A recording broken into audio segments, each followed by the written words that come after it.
আসসালামু আলাইকুম, কেমন আছেন সবাই? আশা করি সবাই ভালো আছেন। সিম্পল কুকিং বাই আশাতে সবাইকে স্বাগত জানাচ্ছি। আজকে আমি খুবই সিম্পল একটি রান্নার রেসিপি শেয়ার করব। যারা ব্যাচেলার আছে বা যারা নতুন রাঁধুনি তাদের জন্য আজকের এই রেসিপি আশা করি অবশ্যই ভালো লাগবে। চলুন এবার মূল রেসিপিতে যাওয়া যাক। আজকে আমি আপনাদের মাঝে শেয়ার করব মজাদার চিংড়ি আলু টমেটো ভুনা। তার জন্য নিয়েছি চিংড়ি ৮-১০টি, মাঝারি সাইজের 2টি আলু নিয়েছি, কুচি করে কেটে নিয়েছি। তারপর নিয়েছি মাঝারি সাইজের 2টি পেঁয়াজ কুচি, একটি আস্ত ছোট দেশি রসুন নিয়েছি খোসা ছাড়িয়ে। তারপর নিয়েছি একটি টমেটো। এবার একটি প্যানের মধ্যে রান্নার তেল দিয়ে দিচ্ছি 1/3 কাপ।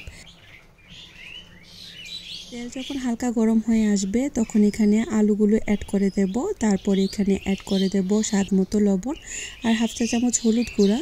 চুলার আঁচ মিডিয়ামে রেখে লাল লাল করে আলুগুলো ভেজে নেব।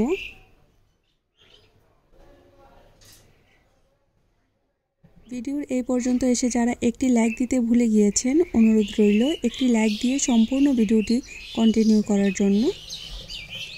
আমার এই সিম্পল রান্নাগুলো যদি আপনাদের কাছে ভালো লেগে থাকে প্লিজ লাইক শেয়ার কমেন্টস করবেন, আর অবশ্যই সুন্দর সুন্দর কমেন্টস করবেন। আপনাদের সুন্দর কমেন্টস কিন্তু আমার পরবর্তী ভিডিও বানাতে অনেক বেশি উৎসাহিত করে। আলুগুলো যখন লাল লাল করে ভাজা ভাজা হবে তখন আমি এখানে পেঁয়াজ কুচি অ্যাড করে দেব এখানে রসুন কুচি।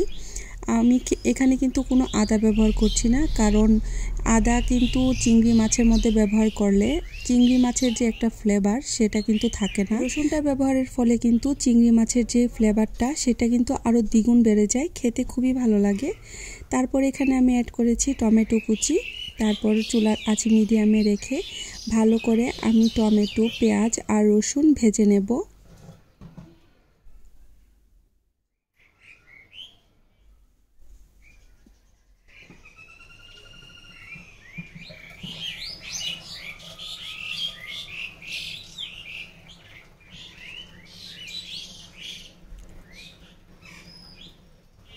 সবগুলো উপকরণ ভালো করে ভেজে নেবার পর তারপর এখানে অ্যাড করে দেব চিংড়ি মাছ।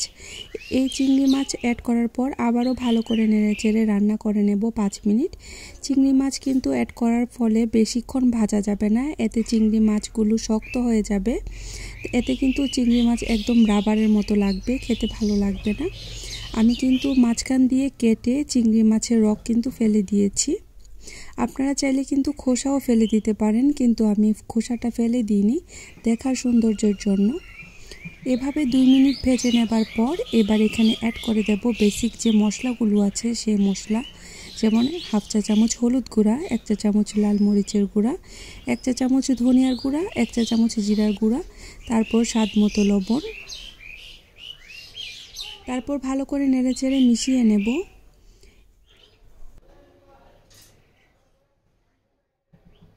সব মশলা দেওয়ার পর আমি 2 মিনিটের মতো ভেজে নিয়েছি। তারপর এখানে 3টি কাঁচামরিচ অ্যাড করেছি। গ্রেভির জন্য এখানে 1 কাপ পানি অ্যাড করে দেব। পানিটা অ্যাড করার পর ভালো করে নেড়েচেড়ে মিশিয়ে নেব।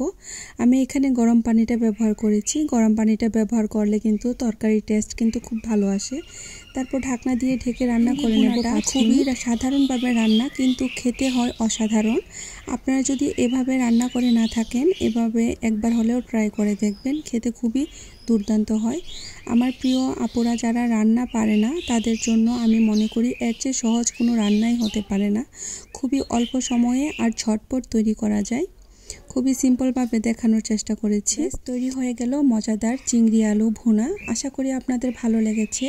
খুবই সিম্পলভাবে দেখানোর চেষ্টা করেছি। আজকে এ পর্যন্ত। পরবর্তী নতুন আরেকটি রেসিপির সাথে দেখা হবে ইনশাআল্লাহ। সবাই অনেক বেশি ভালো থাকবেন। আল্লাহ হাফেজ।